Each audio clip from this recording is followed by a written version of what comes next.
આમ તો ધોરણ 2 માં તમે માત્રાઓ ભણીને જ આવ્યા છો. સ્વર, વ્યંજન, બારાખડી અને માત્રાઓ તમારા શિક્ષકે તમને વ્યવસ્થિત જ ભણાવ્યું છે. તો પણ વિષયની શરૂઆત કરતા પહેલા, પાઠ્યપુસ્તકના પ્રથમ પાઠની શરૂઆત કરતા પહેલા એક વખત આપણે માત્રાઓનું પુનરાવર્તન કરી લઈએ. તો સૌથી પહેલા યાદ રાખવું કે સ્વર એ સ્વતંત્ર હોય છે, એમને કોઈની જરૂર નથી. જ્યારે વ્યંજન એ હંમેશા સ્વર જોડે જ બોલાય છે, એટલે પરતંત્ર છે. જ્યારે તમે સ્વર રહિત વ્યંજન બોલવાનો પ્રયત્ન કરો ત્યારે એ બોલવામાં અઘરો પડશે.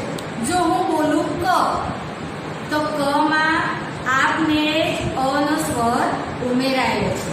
પણ જ્યારે આપણે વ્યંજનમાં સ્વર ઉમેર્યા વગર બોલીએ ત્યારે ક એવી રીતે બોલાય છે. તો જેવી રીતે બોલાય છે એવી રીતે લખવામાં પણ ફેર છે. જો આપણે સ્વર ઉમેરેલો વ્યંજન લખીએ તો એ આ રીતે લખાશે. પણ જો સ્વર રહિત વ્યંજન લખવું હોય તો કેવી રીતે લખીશું? તો ત્યારે આપણને આ ચિહ્ન યાદ રાખવું પડે. આને કહેવાય હલન. હલન આપણને દર્શાવે છે કે એ સ્વર એ વ્યંજનમાં કોઈ સ્વર ઉમેરાયેલો નથી.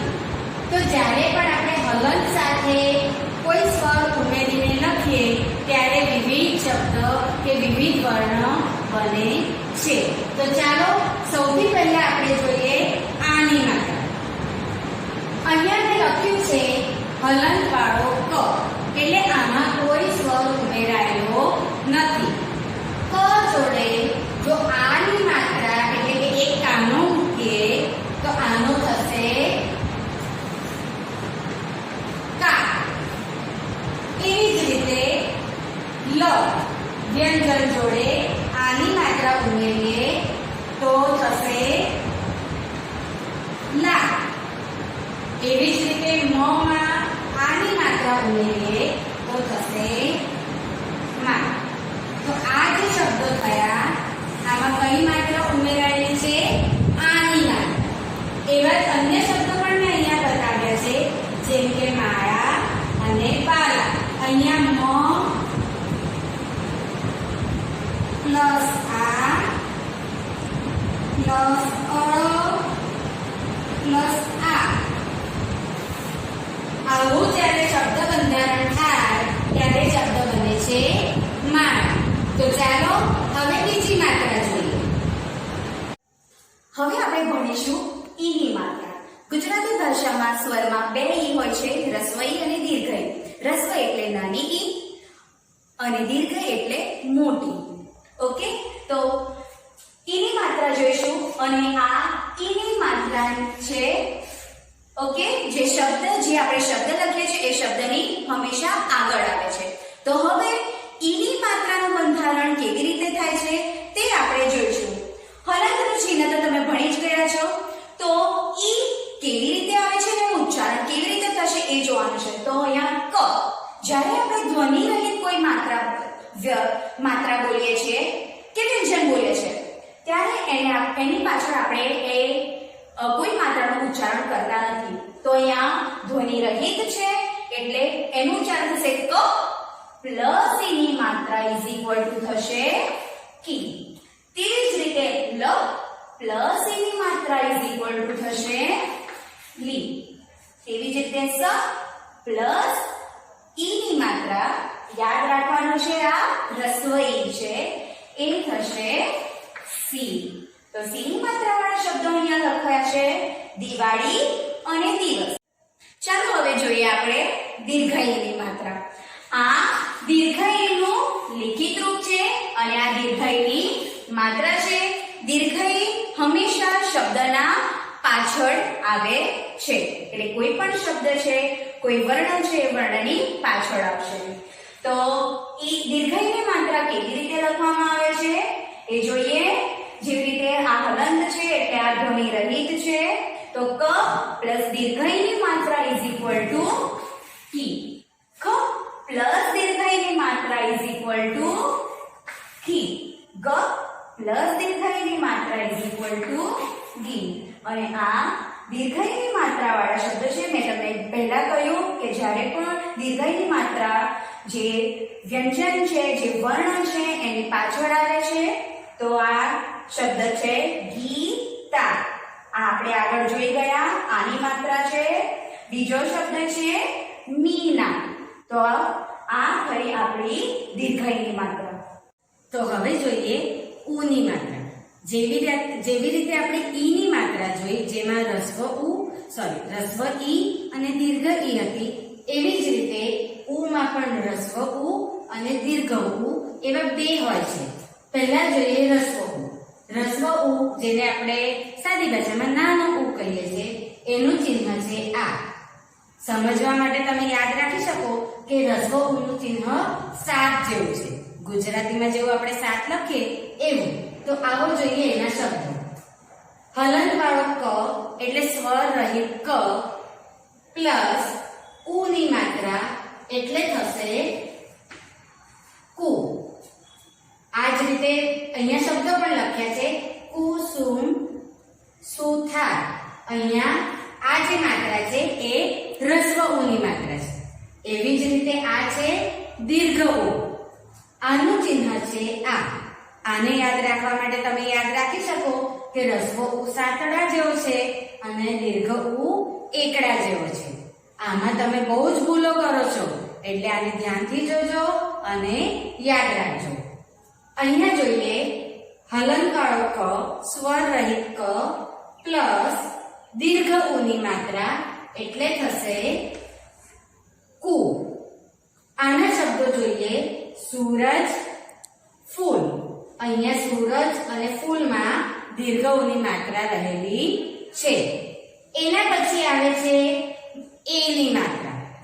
એની માત્રા છે આ.